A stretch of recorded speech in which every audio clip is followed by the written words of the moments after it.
You also experienced that when you were young, during the teen years before going to college. You had second thoughts about where you're gonna go, what profession you're gonna do. So, my mother insisted that one of us in the family become a doctor. We don't have close relatives that are doctors, and she had several conditions. My mother is hypertensive. My father also has some conditions. So she insisted that one of us become a doctor. And then, unfortunately, it was I who was chosen to be one. And at that time, I was not yet decided on what profession I'm gonna do. So I said to her, "Okay, let's try." So I did try. And unfortunately, I became a doctor after 20 years.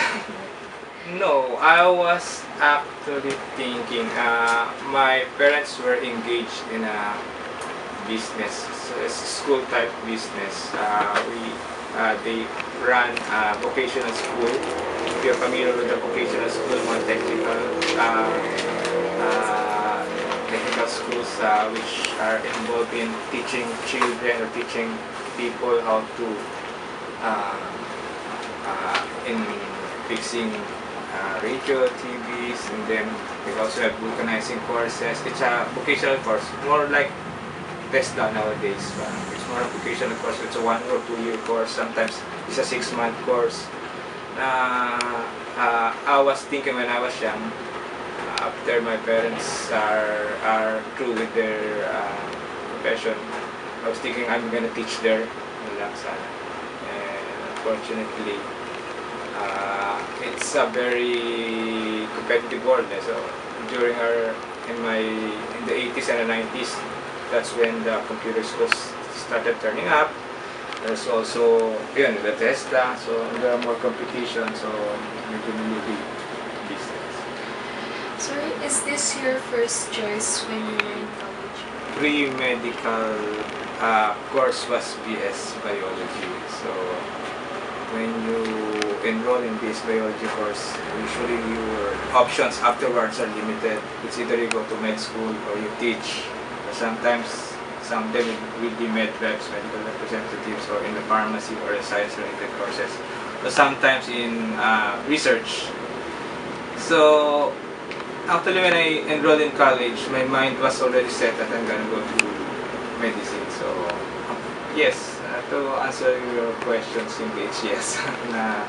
I was really planning. There's a lot of perks with being a doctor. So even patients who are 70 years old and 80 years old, there's always respect there. Patawagin ka nila po, opo. Persons who are 30 years, 40 years younger than you, older than you, and persons who have higher positions than you, mayors, vice mayors, senators, they will call you po or sir or doctor. There's always the respect there, and in a lot of cases, you are given special privileges when you go to the malls, when you go to the church, when you go to everywhere, government institutions. They always give you special privileges when they found out that push too much. But in the beginning, yes, pero in the middle of my pre-medical course, I was starting to find out that I really wanted to become a doctor. But once you go through the medicine itself, the medicine training, there's a lot of trials there. Sometimes you're gonna measure the urine output of the patient. Sometimes you cannot sleep at night, and there are some days that 1 or 2 days that you can't take a bath, you can't even eat, you can't even sleep because you're too busy. So, but those are the challenges that pushes you forward. And then you're gonna say to yourself that, gusto ko to. I really wanted to finish this kasi after all what I have been through, sayang na. I have to finish. Not necessary. Did you encourage your children to take up medicine as well? Actually, I discourage them on taking medicine. I'm In the end kasi it's their choice. I'm the type of parent that doesn't force you to do this and to do that. I'm giving them free will what to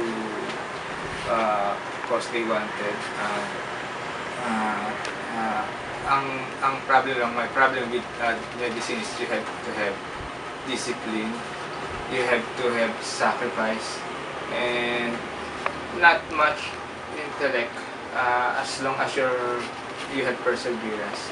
So, which is looking back at what I went through during my medicine training. I don't want them to go through this same type of sacrifices, the same type of parang same type of troubles that I went through before I accomplished anything. So, medyo mahirap din kasi. Is your family getting jealous with your job? Initially, when fortunate enough, I was able to went through medicine when my children were still young. So, when she was all about 1 or 2 years old when I started training on the proper medicine. So, there was not much of a jealousy issue, and I have an understanding why. She knows that sometimes when you go to medicine, you have to sacrifice a lot of time. And fortunately, her sister, my wife's sister, is also a doctor, so we train almost at the same time. So she understands very well what medicine profession really needs. It needs a lot of time. It needs a lot of sacrifice. Then right now, no, so when you went through the medicine course and when you went through the medicine proper and you're already practicing, those are the periods that you can, you can prioritize your family. You're gonna have some time for them already. The only time that your time will be very limited with your family is when you went through the entire medicine training, so which is around 10 years or so, depending upon what specialty you wanted to take up. So right now, my priority is to really have some time with them. Okay lang na sometimes we just eat sardines or tuyo or we just eat payless, and sometimes we don't eat at all because I don't go to my work as long I have time with my family. Probably yes. Probably yes. Kasi aside from it's cliche, aside from helping people and taking care of their health, you get a lot of perks of being a doctor. So everywhere you go, as long as the people knows that you are a doctor, you are always respected, you're always given special privileges, people will always take care of you. So in the end, whatever services you give to the other people comes back to you. My problem is still I'm in the middle of training, and yes, I think so. I practice as internal medicine consultant at San Juan Medical Center. I'm also a house consultant at St. Luke's Medical Center, Global City. And the problem with medicine is it's already a sub-specialized field. So it's not enough that you are contented with being a general practitioner, and sometimes it's not enough being contented with just being an internist or internal medicine doctor. That's why I'm still pursuing specializing in diabetes. Actually, I started training already last year, and hopefully I can continue it this year. So eventually I plan to become a diabetologist also. So yes, I think I'm successful, but not that as big time as those people practicing at Global City. Part in being a doctor, sometimes you have to be numb with your feelings. You have to have those. You have to have a poker face sometimes, and you have to deal with emotions. You don't need to show your expressions, because at times you have to deal with life threatening conditions, and it's a challenge sometimes to explain it to the relatives themselves. So when you are dealt with life-threatening situations, that's when all the emotions comes out. So it's very difficult sometimes to deal with, especially pasaway or those relatives who don't understand the conditions easily. So you have to have a lot of social skills being a doctor. Being a doctor doesn't necessarily mean you know the book. You also have a lot of social skills. You have to know how to deal with people. You have to know how to deal with different kinds of people.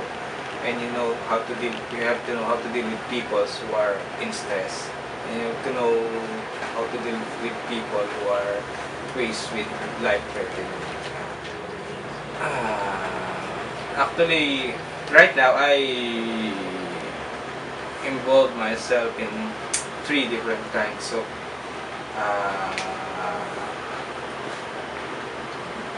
how should I put this? 3 different kinds of jobs. I work as a consultant at San Juan Medical Center. That's your ordinary outpatient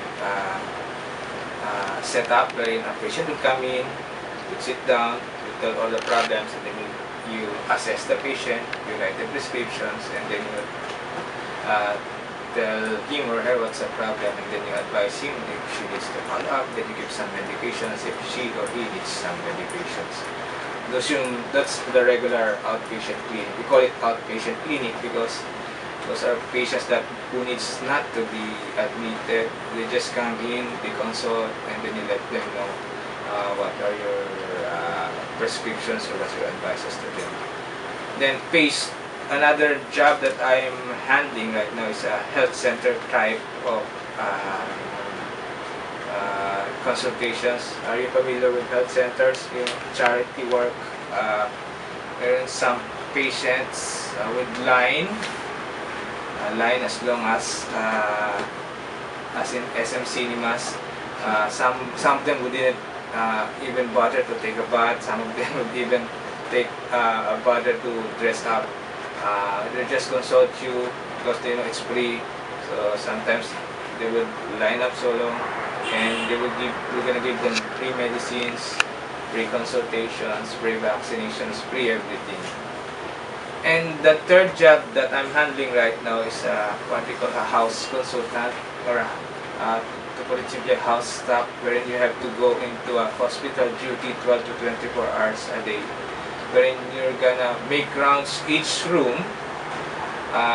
Those are patients that are handled by my seniors, or what we call consultants. And then we make rounds each room, and then we ask them if there's any problem, or if there's any immediate problem that the attending doctor couldn't attend to this specific patient. We're just gonna assess the patient and then call the doctor, call the attending consultant. Like what I said earlier, it's plain and simply sacrifice. So if you wanted to finish medicine, you have to prioritize studying. You have to sacrifice a lot of time. Yes, you can have social life, but limited. Sometimes it's not enough that you're intelligent. You really have to read the books. It doesn't matter if you're the most intelligent person in the world, but if you don't read the books and if you don't study, you're not really medicine. And also, patience, lots of patience, because you deal with patients, and you deal with different types of personalities. You deal with different types of people with different attitudes and approaches to different problems. So you really have to be patient. You have to be humble. You don't need to show that you're a doctor, I'm better than you, I know everything. You have to understand what they're going through. So you have to help also. And then, Parang commonalities. Commonalities. Being a doctor is more or less is like being a father. Because sometimes on dealing with patients and dealing with conditions and diseases, you don't always need to give written prescriptions. You also have to sometimes you needed to give mga verbal prescriptions. So there are a lot of conditions. There are a lot of diseases that are caused by not by structural organic cause, but caused by more of psychogenic, call it psychogenic or psychological causes. So sometimes just need to give them advices. You just sometimes need to give them what they need to prevent or what they need not to do. And in parenting, more often than not, it also happens. So you tell your children what not to do. You tell your children what to avoid. You tell your children not to volunteer your father for interviews like this. So ganon. So I think that's one commonality between being a father and